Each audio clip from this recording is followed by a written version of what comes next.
What's going on? This is Julian with the Game Fanatics, and I'm here with Jake with Big Rip Studios. Yeah. And I had a chance to check out Hostile Mars, and I had a ton of fun with it. And just really quick, could you tell us a little bit about the game?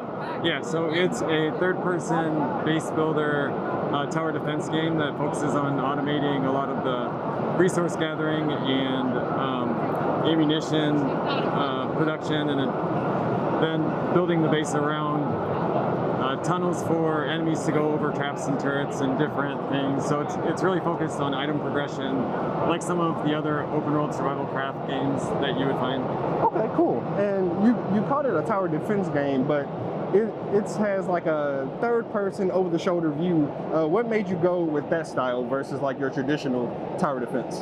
Well, I'm a fan of shooters, and so I like that style of gameplay. And it's not something that's out there a lot. For a lot of the factory style automation games are focused on the factory automation aspect and not the combat at all. So I wanted to do it so that it was focused on combat more. I prefer third-person shooter more than over-the-shoulder.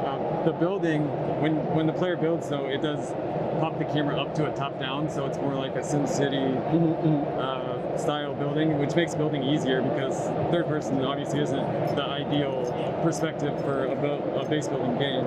Yeah.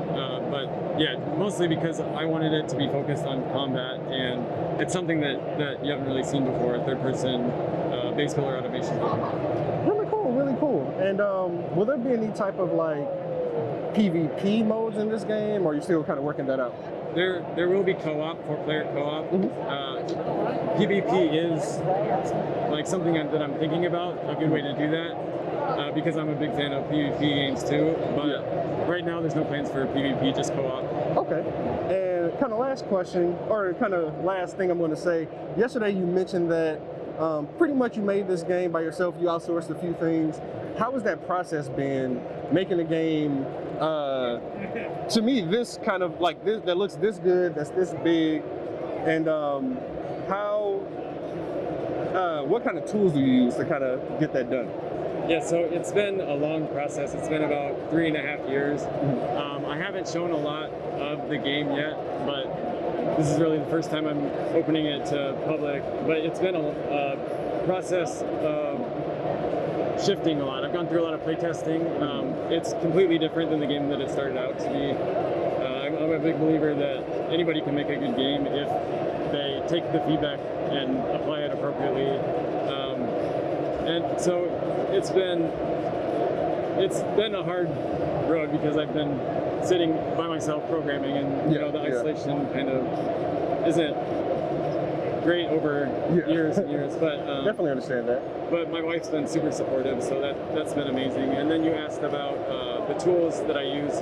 I'm using Unity. I'm using a system that they have called DOTS, which is a data-oriented programming method that allows for I can have like 1,000 to 2,000 enemies, real-time physics, real-time pathfinding, all at the same time, and still keep it at 60 frames a second, which is, I think, a unique part of it about this game. You don't see that very often in a higher definition type 3D game, which makes it really unique when you get a ton of enemies going over traps and turrets and the physics involved. And that's really the core of it, is letting people be creative with the tools. That I just want to give them a sandbox for them to do whatever they want with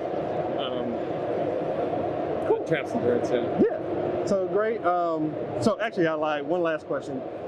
When can we get our hands on the game, and what platforms will it be on? Yeah, so it will release early access. I'm targeting August, and then it will be on Xbox and PlayStation, the current gen stuff. I'm thinking 3 months after that, but 3 to 6 months after that. So sounds good. I appreciate you taking the time out, and definitely check out this game when it comes out. Thanks. Thank you.